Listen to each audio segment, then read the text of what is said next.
Good evening, everyone. It's so good to have you here. I'm Bobbi Cook, and I'm excited to welcome you to our webinar tonight about eating and the steps to eating.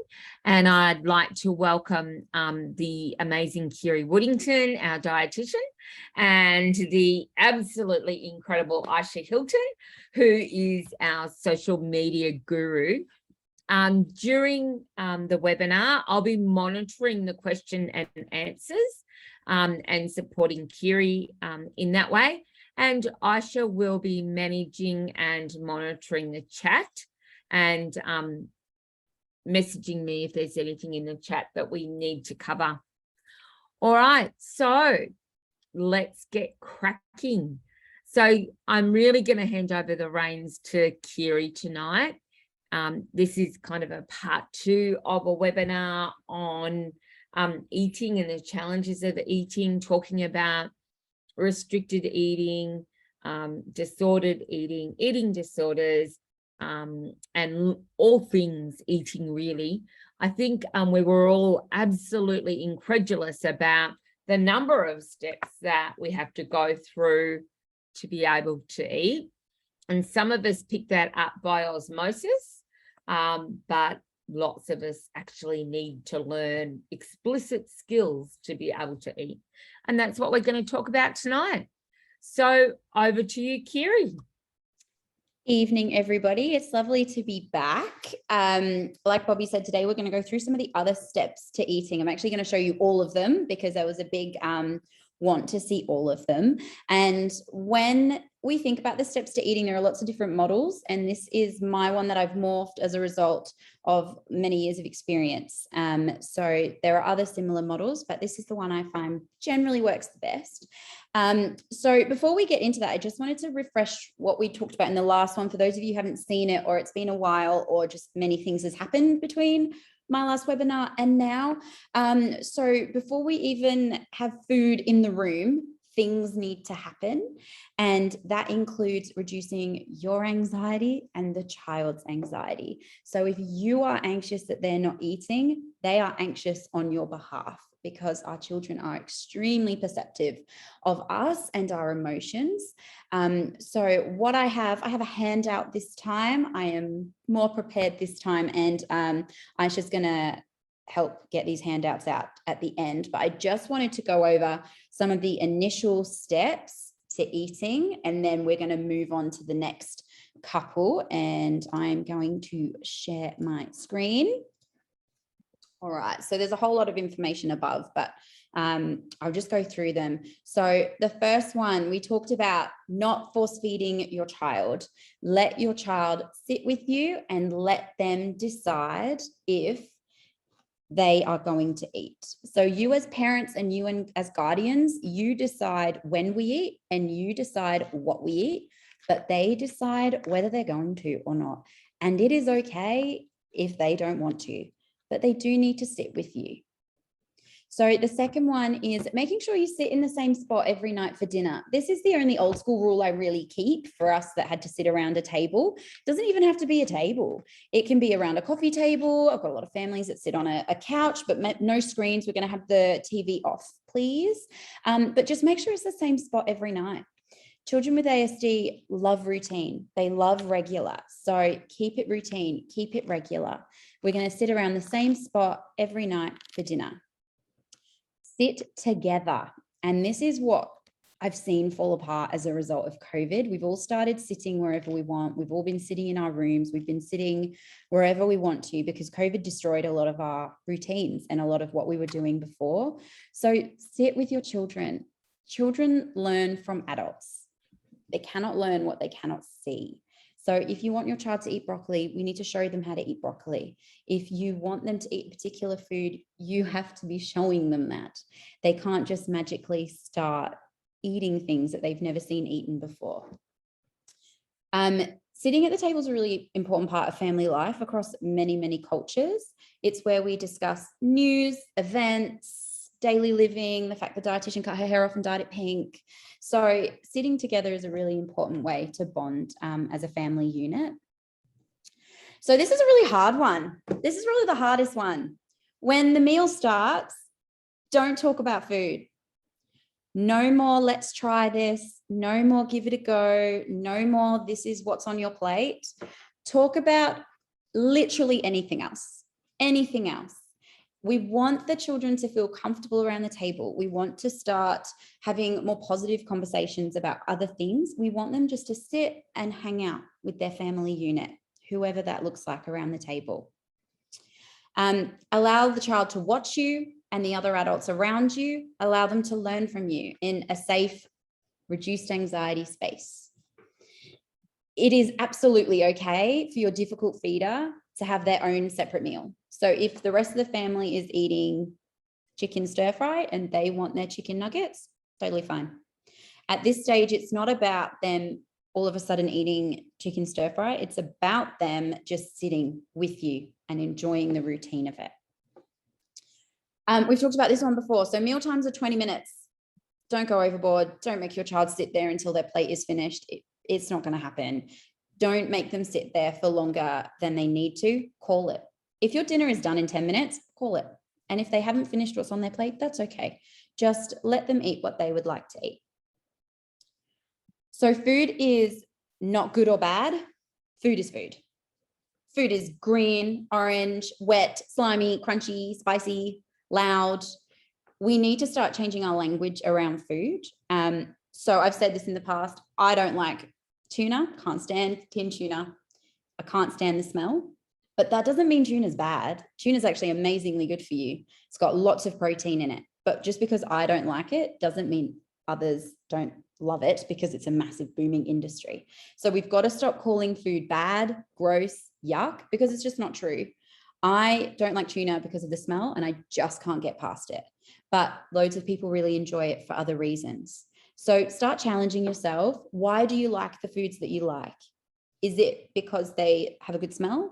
Is it because they're sweet? Is it because when you eat them, it tastes good? Like, try and use descriptive words to explain food to your child. And then they will start being able to describe food, and they'll be able to start describing what foods they do and don't like. We don't finish anything on our plates. This goes for everyone across the board. We do not finish everything on our plate. If you are hungry, if you are full, you are done.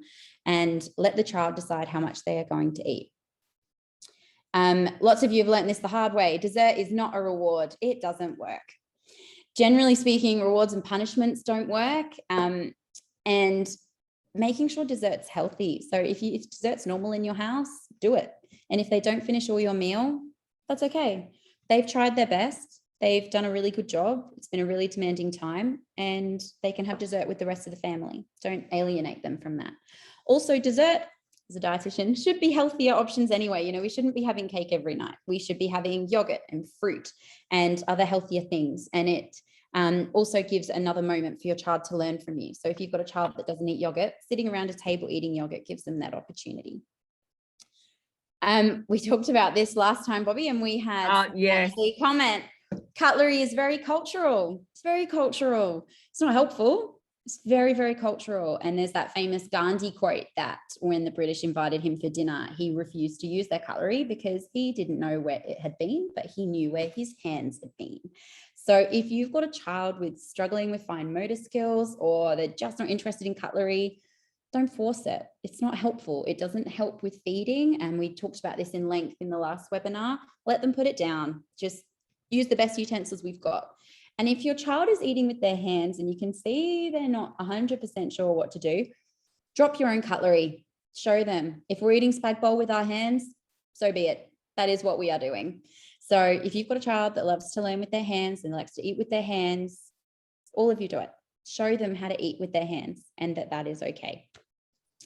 And spitting out is okay. And that's going to come up a lot today. And again, another cultural thing that we do, that we must chew and swallow everything that's in our mouths. But some of our children just can't do that. They just can't chew and swallow foods. So if they're putting something in their mouth that's new and uncertain, we need to know that we can spit it out. So making sure there's napkins, tissues on the table, making it not a big deal. They're just going to spit food out, put it down, and we're just going to move on with our meal. So they're the basics. I hope none of that was new. Apologies if it was. And I think I covered all of it in the last webinar or the webinar before. So were there any questions from that bit, Aisha, before we move on? Stephanie's just asked if chat is disabled, but it shouldn't be. No, I don't think so. But let's see. Can anyone type in the chat?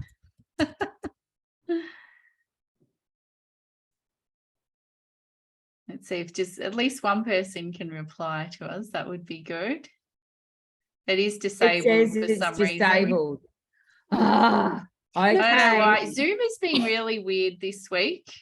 Okay, so Kiri and Susan and Stephanie have let me know that it's yeah. disabled. So let's just for today, if you can just, we won't worry about technology today, but if you could just pop your questions and your chat into the Q&A section that's down the bottom, you'll see Q&A.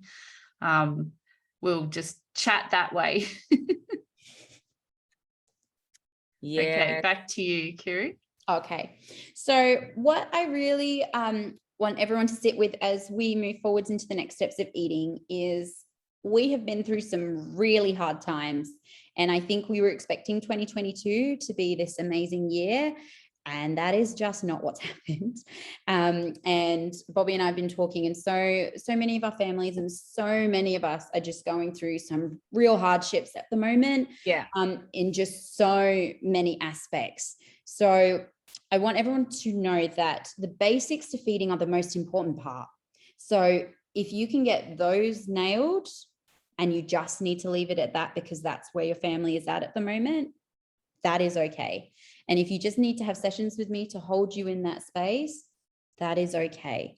It is okay if your child just needs to eat their basic 4 meals because we are getting through a difficult year. That is okay. Because the next steps of therapy, and as we move through in therapy, start with foundations, and they're the foundations. And if you're struggling with the foundations, just know that it's okay and you are absolutely not alone. And I've had many conversations over the coming weeks and previous weeks that are just people really just needing a chat and really needing to reset some of the basics. So the next document I'm about to show you is quite large. There's quite a lot on it. And I know not everyone's in a space to really absorb it and take it on. So that's why I've made it into a handout. You can take it home with you and you can just do it at your own pace. My books are still open. So if you don't know me or you'd like to chat with me, or it's been a while since you've seen me, know that you can book in with me and we can go through this together. But just letting everybody know, I don't want you to feel overwhelmed that you need to be doing these things like tomorrow, because we are all absolutely exhausted and that just may not be the reality of it. I hope that Kiri, sounds clear. Yeah, that's great. Kiri, we've got a question. What if your child takes longer than 20 minutes to eat and isn't actually done yet? Like they're still eating and they're wanting. Oh, then that's fine. Yeah, it's more the children that spend 6 minutes eating and then are made to sit there until everything's finished, and that can become really laborsome. As long as they're not getting bored at dinner, because some little kiddies can take a really long time, and I can help with that as well in a different space. But as long as they're enjoying it and they're sitting there and everybody's happy to sit and be with them, oh, absolutely. If dinner takes half an hour, it takes half an hour. But it's more for our super speedy kids that are done and then made to sit there. So Kiri, so the super speedy kids have to still sit at the table if somebody's a really slow eater? If we got two? Say if we've got a child that's a really slow eater and they like to eat slowly and they take time to eat, and we've got kids that are finished eating at about the 15-minute mark, we can at even less. Yeah, we can excuse the children that are speedy as long as there's an adult sitting with them. Like you don't want to be sitting at the table by yourself. So as long as we can avoid that scenario, we can excuse, yes, the ones that. So what about like if a parent is just like tidying up and doing a few chores in the kitchen and they're still chatting and in line of sight, or is it actually really important that somebody just quietly sits at the table? I think it's really important that they sit there, because then they're being reinforced and they're being encouraged, and you might find the eating slows down if someone's not there. Yeah, so proximity is really, really important. Yeah. Cool. Thanks, Kiri. Thanks, sitting there and just demonstrating that you're there. Yeah. And we've all led crazy lives, and I can completely understand how it's so easy just to want to empty the dishwasher. But yeah, really prioritizing feeding. Cool. Good. All right. On to your next scary All handout. right. So I'm going to reopen with this story that I said last time, but I want it to be fresh in everybody's minds. Okay. Imagine you all came to my house for dinner and I cooked deep fried tarantulas. And they are on my table, and I've invited you into my lovely home, and we are sitting around, and there is a beautiful bowl of deep fried tarantulas in the middle of the table. And many of my clients know I use this.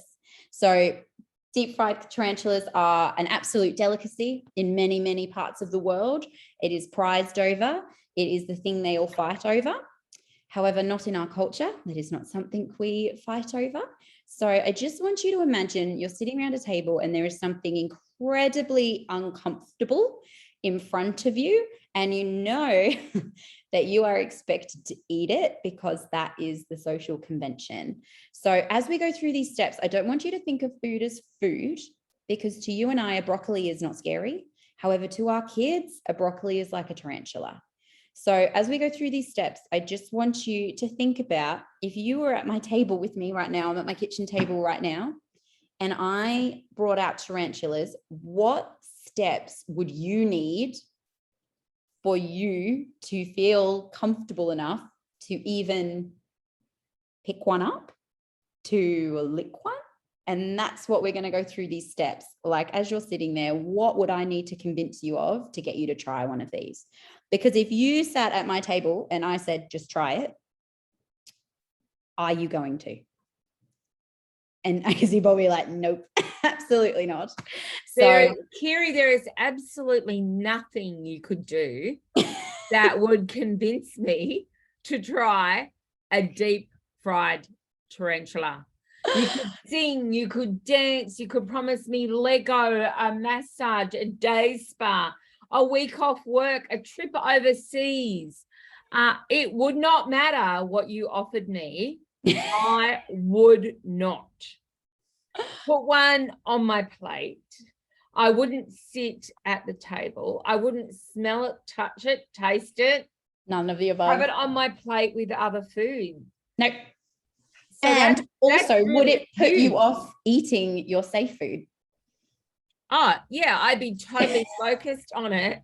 And Bobbi's just run from the whole room. She's not even in like, there is no way. And I it's a can't really see good anybody else, but analogy, imagine right? they're the same. Like, yeah. Yep. And I mean, when I lived in Thailand, they would serve you fried cicadas and stuff, and I was vegetarian at the time. And there was times where I just had to eat it out of social nicety. Yep. So luckily they're crunchy. Yeah. So Stephanie's just said, yeah, that's my problem. As long as they're dead and I could try a bit of it at a time, I'd try. But soft shell crab got her the first time she had to manage that as well.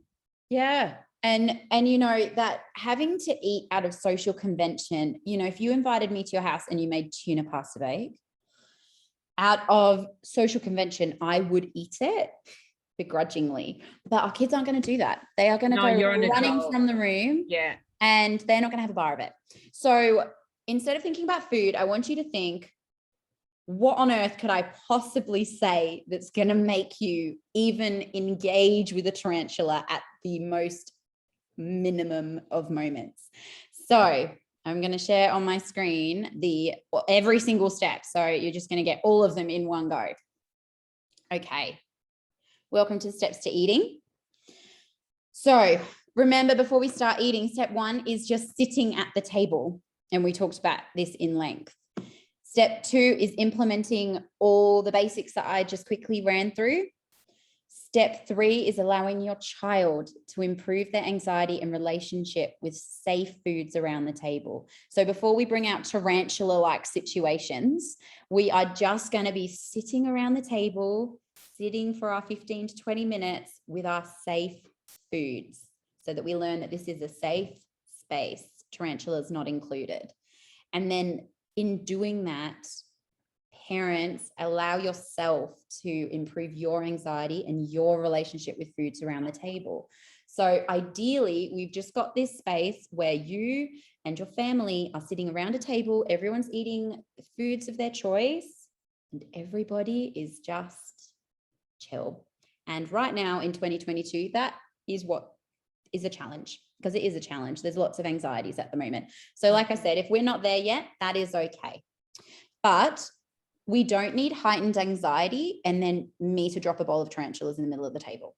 So it really does need to be a chill place. You know, we've had a normal day and we're going to put a tarantula on the table. So step 5 to 9 is just tolerating food in your space.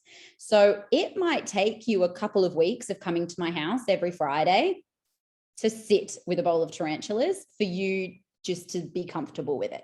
Bobby's like, I'm sorry, I'm busy on Friday night, Kiri. sorry, I've got to look after Gizzy and Danny and the dogs. So, and I feel like lots of our families can relate that their children just cannot be in the same room as food. And restaurants and takeouts and public places are a really prominent problem. So step 5 is literally just being in the same room as that food. So instead of the tarantulas being on the table, what about if they were just on the other side of the room over there? Bobby's not convinced, but maybe that is the first step. Is you're comfortable, you are sitting around your table, you're in your safe zone, you have your safe food, you have been doing this routine for a while now. All right, there's a bowl of tarantulas over there. I'm aware they're there. I know they're there, but we are going to keep doing this until the anxiety reduces back down. So the anxiety is going to come back up. We're going to keep doing it until the anxiety comes back down. And that is step 5. And that might take a while. We've got many children that cannot be in the same room as tuna, as broccoli, as things that smell really strongly. So sometimes it's just being in the same room. And that is enough. And you know what? If your child can sit in the same room as a food they don't like, how many more places can you now go with your child?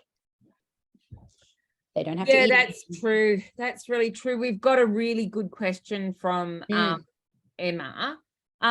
How do you deal with family members who are old-fashioned and they believe you eat what you're given? Yep. And no food for the rest of the night if you don't eat it? Yeah, it is a really difficult one, Bobbi. And, you know, those rules are not that old. I mean, I was raised with those rules. I think most people listening were raised with those rules. And for people who, you know, don't have great relationships with food as a result of those rules will know well. And it is a really difficult conversation to have with grandparents in particular, especially if they are guardians and they assist in caring for your child. But have those old school rules helped? And do they presently work? And the answer is always no, they don't work. And to be honest, most of those rules aren't actually good for any of us. Like nobody should be forced to finish all the food on their plate, like nobody. And that's led to a lot of people that really struggle with food wastage. And lots of people will attest that they have to finish what's on their plate because that's what they were brought up doing. So it is a really difficult one. I always offer to have those consults with grandparents if you need it to come from someone else, because sometimes when it comes from within family, you don't take it on board. So I am always happy to have grandparents sit in on consults, and I'm always happy for them just to come in by themselves, because if your child isn't learning how to eat and you're struggling, we need to try something different. We really, really do. Yeah. Yep. Look, Kiri, I think even if parents take the handouts from tonight and really start working through implementing some of those things, I kind of give them permission to say, look, we're working with a pediatric dietitian and we're working with a behavior therapist to really get to the other side of this process. And it's really important that we follow the steps that they're teaching us. So I give you permission to, you know, say Bobbi and Kiri said, and, you know, it would be amazing if they could watch the webinar, but even if they could look at the handouts, that's another option as well. But yeah, I give you consent to reference us.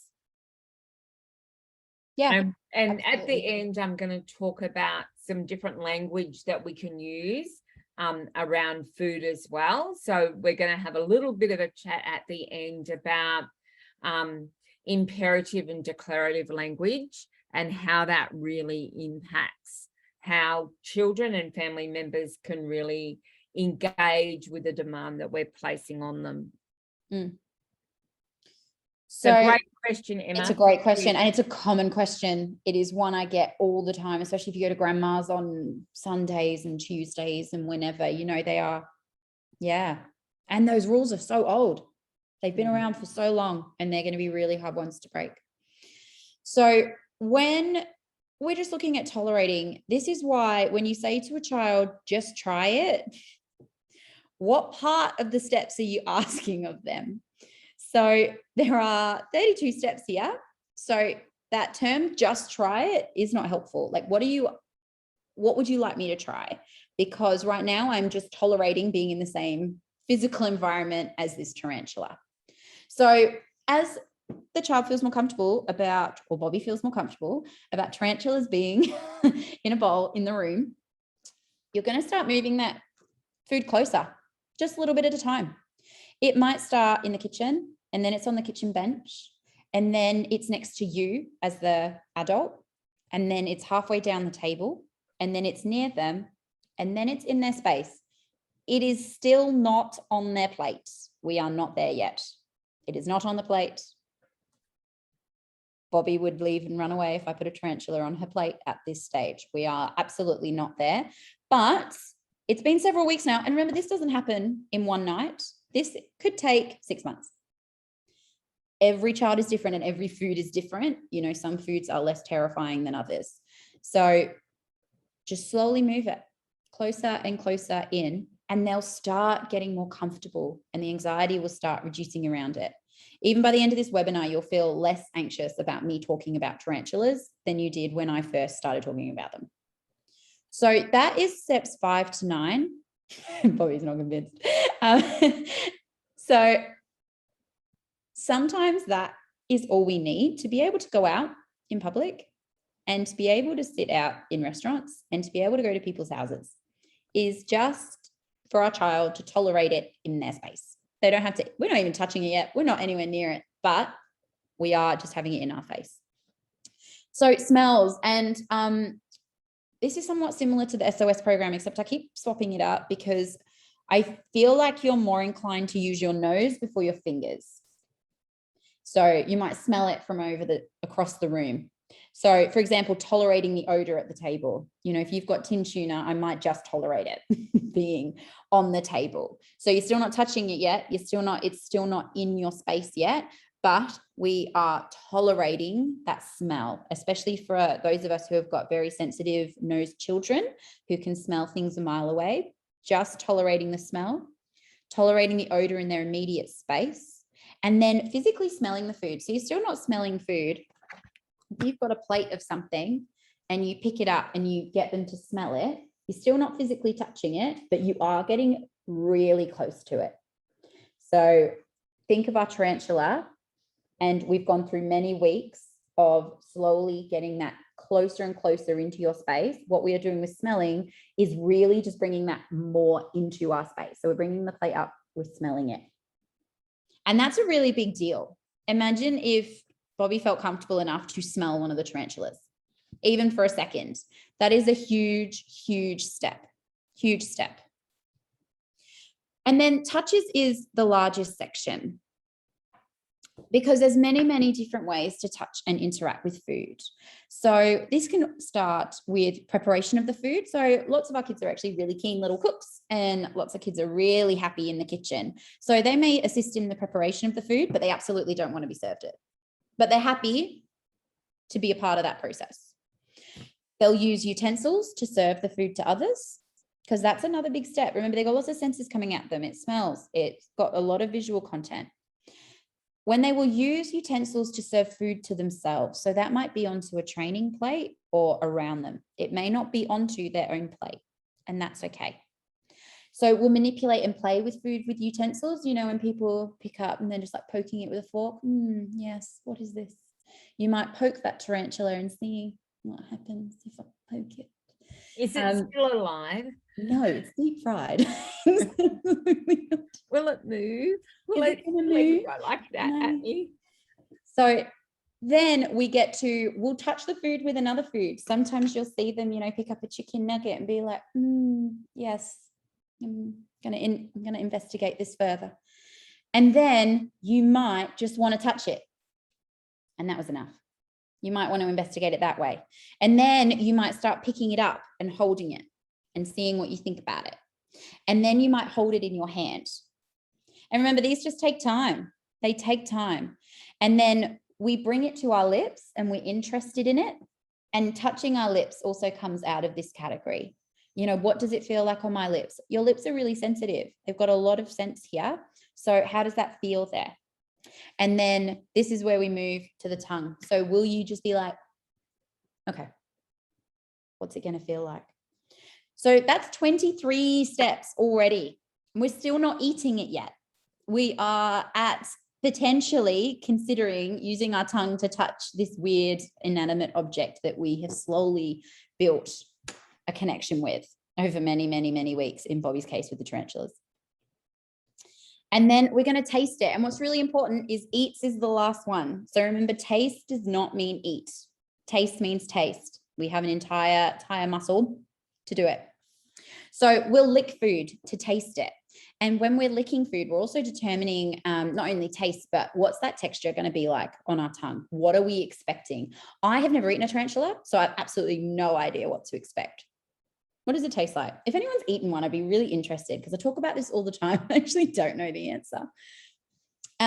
We'll use teeth on food. Sometimes they put their teeth into a food and then they pull out. We'll bite a piece of food off, but then immediately spit it out. So remember, allowing the spitting out, having napkins around, like, look at me go. I've used my teeth, but that's as far as I wanted to go. They might bite a piece of food and hold it in their mouth and then spit it out. That's a really big deal. Holding something that you're really unsure of in your mouth. I'm going to freak people out by saying this, but imagine having like a piece of tarantula in your mouth and holding it there. That's a really, really big deal. And then when we attempt to chew it, when we attempt to use some of our oral motor skills that may or may not be 100% fabulous, but we're going to try, and we are going to try moving. And for those of you who watched the last webinar, we're going to try and move it with our tongue from one tooth to the back tooth. We're going to give that a go. We're going to see how we go with that. And remember, we are just going to chew and spit food out. And then eats even has two of its own. We're going to bite, chew, and swallow small bits of food. We might spit some out. Lots of kids leave lots of bits behind because we're not 100% on the food yet. And then we bite, chew, and swallow food all by ourselves. And 32 is actually enjoying food. That is a lot of steps, Bobbi. That is a It is just overwhelming. And I'm a little frustrated that you have used such an extreme example as a tarantula. Oh, yeah. Because I feel that whole concept has been quite overwhelming. And if that's my child's authentic response, and they are actually responding like that to food, I feel really quite overwhelmed by that. Mm-hmm. And when we think about a lot of our kids, say, who are really demand avoidant, and they make all these rules up to avoid demands, I then become really quite overwhelmed by that. Yep. And we see lots of stuff like, I want to have, I want to have something to eat, but I only can eat this thing, or I want to have a drink. I'll use a random example that's probably not quite so random, is that I like the iced coffee lattes from Delacombe McDonald's, but I Mhm, don't like the one from Alfreton McDonald's. And mhm. I only like the McDonald's fries from Alfreton McDonald's, but I actually don't like the fries from Delacombe McDonald's, let alone that you are going to place a demand on me to eat at home. Yep. And I'll eat Lego spaghetti sauce, but oh, whoops, they've got a new improved recipe and I no longer like it. Mhm. So like, I can't even really get my head around trying to get my child to be in the same room with any food because they actually won't even eat food at home. Yep. So how do you really manage that real demand avoidance stuff, Mhm. let alone go, okay, I actually want them to sit down and eat a 3-course meal with us. So I'm going to place a chop and veggies on a plate and I want to work on that. I'm really finding that a really big disconnect. Mhm. Yeah. I'm going to stop sharing this just so I can see you bigger, Bobbi. And I think that the reason I use tarantula is because it is overwhelming. It's amazingly overwhelming. And I think it can take a lot for people to understand that, you know, a chop overwhelms our children.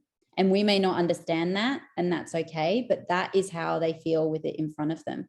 And it is overwhelming. And I think that's where just going back to some of those basics, and if that's where we need to start and that's where we need to be for a while, that is where we need to be for a while with our safe foods, getting comfortable at the table. So the table stops feeling like such a big demand that's weighing us down, that's like unable to lift our bucket.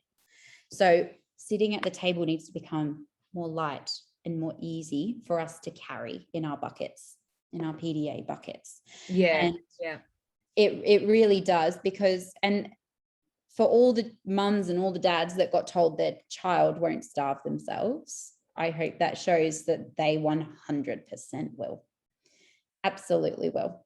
And when we're dealing with a PDA child, it is a really slow process. It is a slow process because it's not about sit at that table in that spot and eat this food.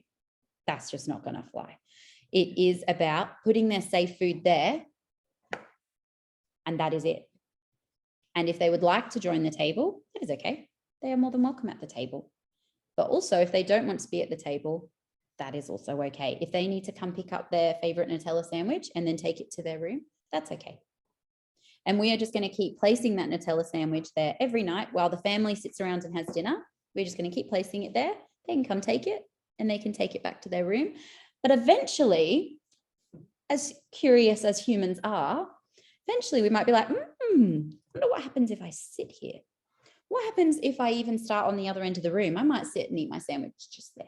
I might watch you.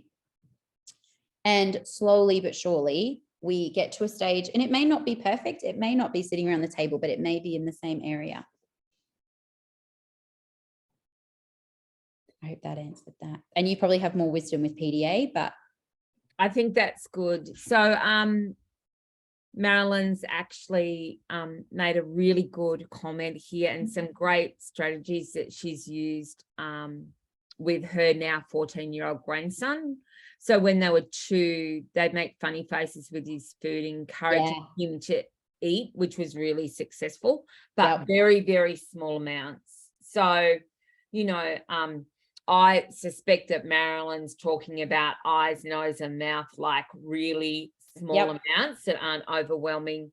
And over the years, they've slowly introduced a very quiet cafe and started with a hot chocolate and or a biscuit or a cake that they're now able to choose. And he's able to eat most of it in that setting. The deal to get him to order was, as long as you try and eat as much as you can with the dish that you order. And of course, a special drink makes it more appealing. Absolutely. And one of the strategies is absolutely playing with food. I am all for it. We make vegetable cars in the office and race them around. And this isn't necessarily a strategy. This is just the steps. My strategy is on a different handout for another time. But there are multiple strategies to approach all these steps. There are so many strategies. These are just the steps themselves. just so you understand that when you're asking your child to try something, what are you asking of them? Because step 5 is just being in the same room. So when you're saying try, can you just try and be in the same room as this food? Not just, can I tolerate, smell it, touch it, chew it, bite it, swallow it all in one go? Because that is a lot. And with our kids that are really demand avoidant, and if we're talking about our kids that have got really, really restricted eating, I would, 99% say that they have got extreme demand avoidance.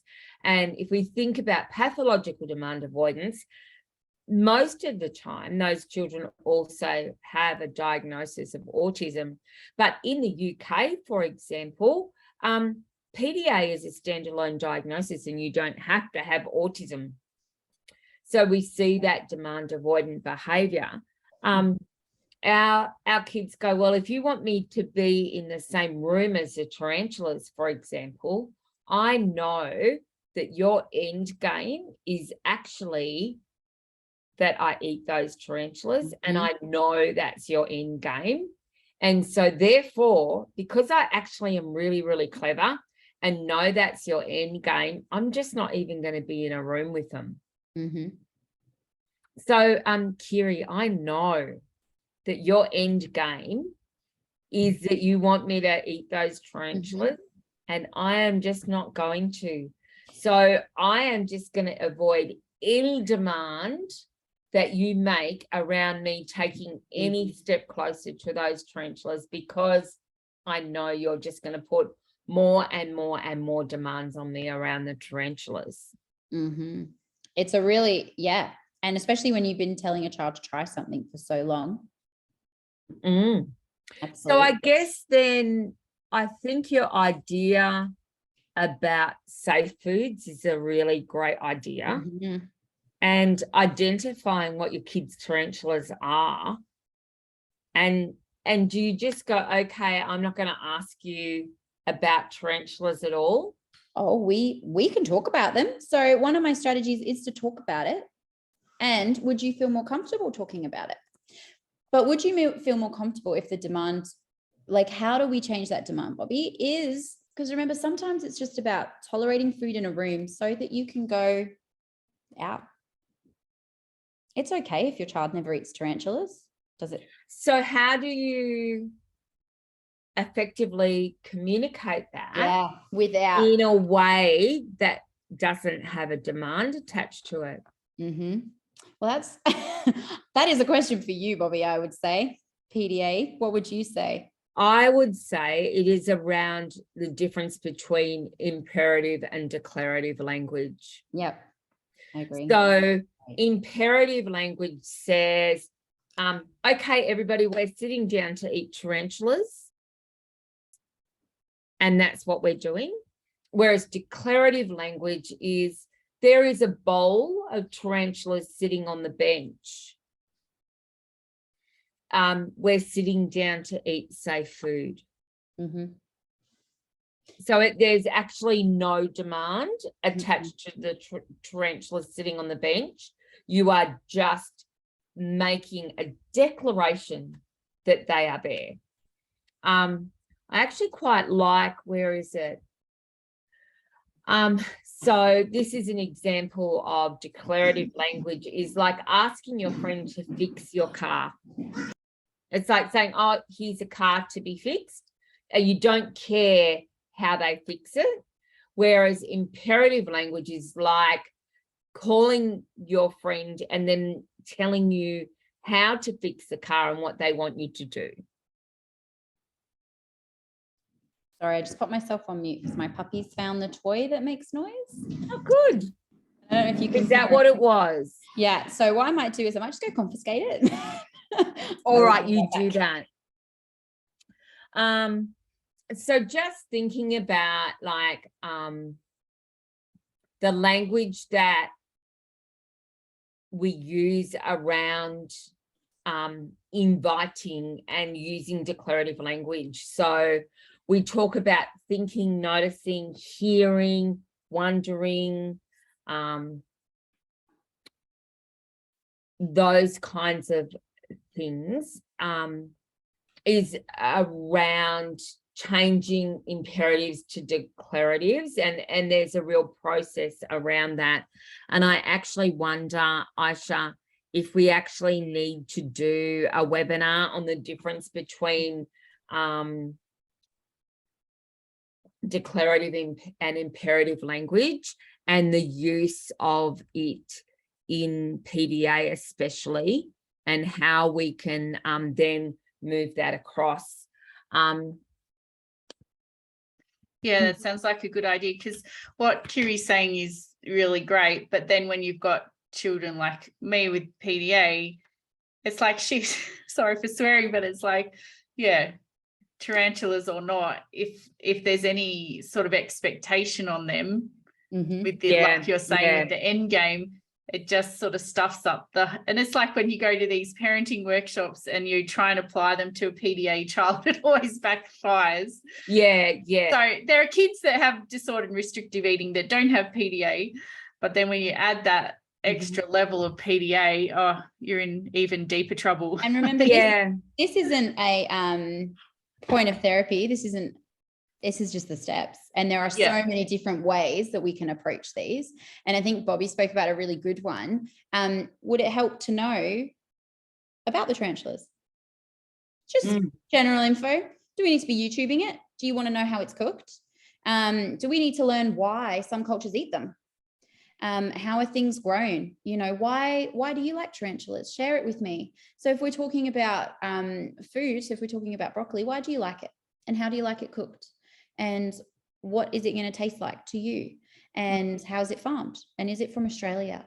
And really breaking down those barriers and really engaging and talking about it, and bringing foods in that maybe their friends really enjoy, and just making them less scary. It's demystifying it, right? Like, and it's like my son, who isn't PDA and doesn't have an eating problem, he's got the other one he's always wanting to eat, but when he makes his lunch himself, he's more likely to eat it at school, and when he's at the other house, he doesn't get to make his lunch, and he often doesn't eat it even though the lunch is really nice. So there is like different ways. Like what you're saying is right, this isn't therapeutic what we're talking about tonight, gee, knowing there's 31 steps and your own reaction to eating something like a tarantula, it shows you the depth of complexity involved with just eating something like a piece of toast.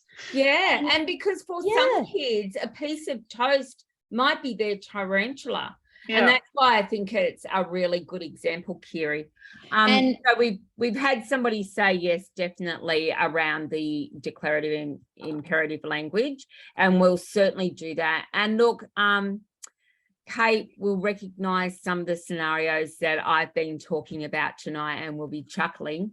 But she actually asked, is there a way a child can have control or choices because they want to look and feel better? In regards to food? Yeah. Like they want to make a choice about what they have for dinner? Say that again. So, Kate, can you clarify? Like they want to decide what they're eating? Yeah, I think so. Let me see. Kate, I can allow you to talk if you're okay with that. So I'm going to hit allow to talk. And I will ask you to unmute. You don't have to. Hello, can you hear me? We can, Kate. Do you want to have a chat with us about your question? Yeah, I just, with my child, she is restricted on the very small amounts of food that she will eat and the small types of food she eats. But she also isn't feeling confident about how she looks at the moment. And she knows that that has come from her diet. Okay. So I'm wondering whether there is a way where if she learnt more about what would sort of directly affect her looks and how she feels, that she could then sort of choose to take that approach. Absolutely. And education and learning about food helps guide all of us. It's just whether that's enough to convince her to overcome some of these tarantula-based foods for her. But yes, and some of my clients listening now will say sometimes we just talk about the types of foods and It's what's like, available. I'll eat kale, even though it tastes absolutely horrible, or something that's high in antioxidants or something like that, because I know that it would be good for me and it will make me feel better in the long run, even though I prefer to eat a total diet of ice cream. Absolutely. And sometimes just that education is what we need. Yeah. You know, a lot of our children are really intelligent and really bright, and sometimes they just need to know the facts in order to move forwards. So absolutely, if you just need to sit with me and learn about food in its very, very basic nature, yeah, and then she can make that choice. Yeah. That's a really great question. Thank you. And I think, Kate, like if we were to do some work around that declarative language, and you just saying, I have popped a high protein smoothie that is good for energy in the fridge, and just full stop, not saying it's there for you to eat. I want you to eat it. I'm making a demand on you to eat it, just declaring it's there. And just sitting back and seeing what happens. And you can get those bottled ones that actually have quite a good shelf life. And you could just say, I've put some high protein drinks in the fridge for people if they're wanting them. And then maybe your other child will be able to engage as well. Thank you. I think there's just Great, so many ways. Kate. There's so many ways to engage with food. It's just reminding yourself that it takes a while. And so sometimes, Bobbi, when parents come to me and they go, oh, we haven't made very much progress, but my child picked up a carrot, part of me just is so excited, because that's really far down on the on the scale. So if you're like, oh, I'm not getting anywhere, but they're playing with the food that they originally wouldn't be in the same room with, hallelujah, we're halfway there. Yeah. So yeah, I sometimes I spend a lot of time just reinforcing families that I know it's a slow process, but do you remember the time when they used to run away and hide when a carrot was in the room? And now it's on the table in their space and we're playing with it. Sometimes, and you think, oh, they're never going to eat it, but just look back to the times where it used to terrify the living daylights out of them. Yeah. And I'm actually finding this process absolutely fascinating and something that I would not have thought. So when you first said eating tarantulas, I was like, I know. But as we have been talking about the tarantulas and talking about why people eat them, why they might enjoy them, why it might be appropriate in their culture, I'm still not up to actually, eating tarantulas, but I am going, well, if somebody asked me to eat crickets, I actually know crickets are really high in protein. And if they were done with some spices, and maybe I could try a cricket, but I still would really struggle with a tarantula. So I think that your ideas around some of the strategies that you use and that I've seen you use are actually a really good idea. And breaking it down. And like really my anxiety about having a bowl of tarantulas sitting over on the bench, I'm like, yeah, actually I can see how I could possibly tolerate that. But initially I didn't think I would be able to do that. And families can't, where there's just too much going on at home, like, because that's just too much. So that's why if we're not here yet, that's okay. That is absolutely okay, because you can see how we need to be in a routine. We need to feel comfortable with our safe foods around the table before we start bringing in more heavy guns. Yeah, and I think one of the things a lot of our families find really overwhelming, Kiri, is the concept of routine. Because often we go, okay, our routine is we get up at 7 and at 7:05 we do this, and 7:10 and 7:15 and 7:20. And if I've been up in the night and I actually don't get up till 7:15, our routine for the whole morning is screwed. And I'm like, I get frantic. So one of the things I really encourage our families is to actually chuck routine out the door and go with rhythm and flow. Oh, I like that. Yeah. So our morning rhythm is when we get up, we do these things. Yep. But we don't get up at 7 o'clock. It's when we get up, these are the things that we do. I love that. When it's breakfast time, these are the things that we do when it's breakfast time. So breakfast on a weekday might always be at 8 o'clock. And that's fine. And that might be the routine that you actually stick to as an adult. But it's not, your kids don't go, breakfast is at 8 o'clock. It's when we eat breakfast, this is what we do. And that releases a whole lot of pressure, because if you've got a child who's really demand avoidant and it's, we've got to be at the table at 8 o'clock, it's just a whole lot of demands that they become really overwhelmed with. And they often struggle with transitions from one thing to another. So, you know, breakfast is 8 till 8:15 and then you've got to pack your bag. That can be really overwhelming and create a whole lot of demands. So when we're eating breakfast, this is what we do. And when we finish breakfast, we transition into this next thing. And it makes it much smoother.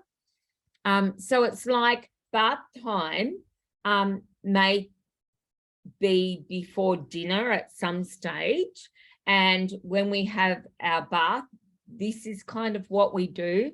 And then after bath, we transition into dinner, but bath isn't at 4:45 and dinner isn't at 5:15. Now, it may well be that in your own head, and that may be the routine that you're running to. But if you have a rhythm rather than a routine, it means that if after school somebody's had to go to the pediatrician or things are running later, then there's more emotional flexibility around that stuff. For some kids who are classically autistic and not PDA, that real time structure is really helpful for them. But if they're becoming overwhelmed with that structure and not coping, then I would really encourage you to switch to a rhythm rather than a routine. Rhythm. Yep.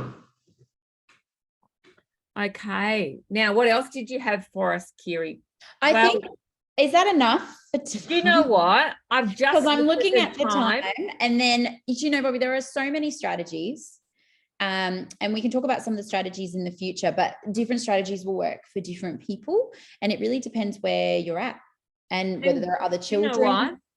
I've just looked at the time and it's 8:59. And look, we finished on time, which never happens.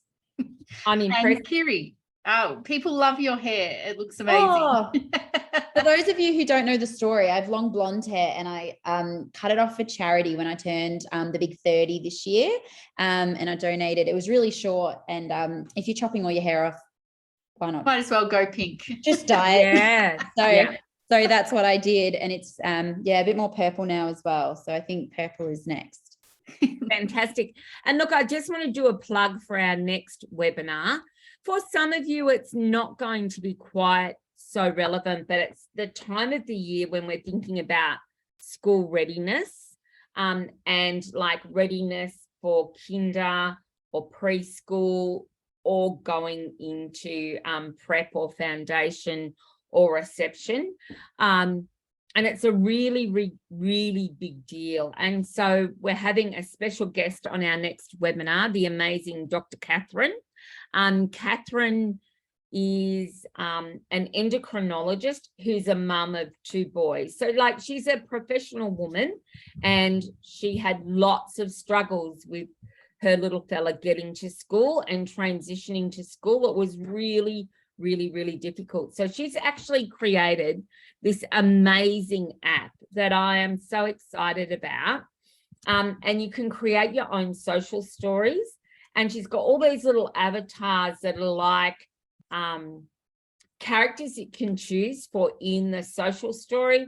So you kind of plug in the important adults' names and the child's name correctly spelled, and then you choose an avatar for them. And then in the social stories in the app, they're actually personalized to your child, and you can actually use the pictures of the school that are in the app, or you can actually insert photos of the kinder or the school. So we're going to talk about how to use an app, how to use social stories, and how to support transition to school. So that's going to be our next webinar. So I'm really excited about that. So everyone who's registered today, whether you're on live or the replay, an email is being sent out. I've already drafted it to send to Maddie, and it has a link to register and also how to get the handouts that Kiri was sharing with the basic steps of eating and all the complexity there. So just look out for that in your email tomorrow. And you can always email in to reception at BCBM if you would like to hook up with Kiri. She does have capacity. There's a couple of ways to access her. You can, if you've got an NDIS plan, you can use your improved daily living or your core support to access Kiri. There's line items in both of those for dietetics, and you can use Medicare or you can use a pay. So there's lots of different ways to access Kiri. So just an email through and we'll be able to help you really quickly. Thanks, Suzanne. Thank you everyone so much for coming. Thanks, Kiri, as always. Thank you. And I really appreciate your list. I think that's going to be an amazing resource for parents to use. And as always, thank you, amazing Aisha. And we'll see you all next time. Good night. Good night. Bye. Bye. Bye.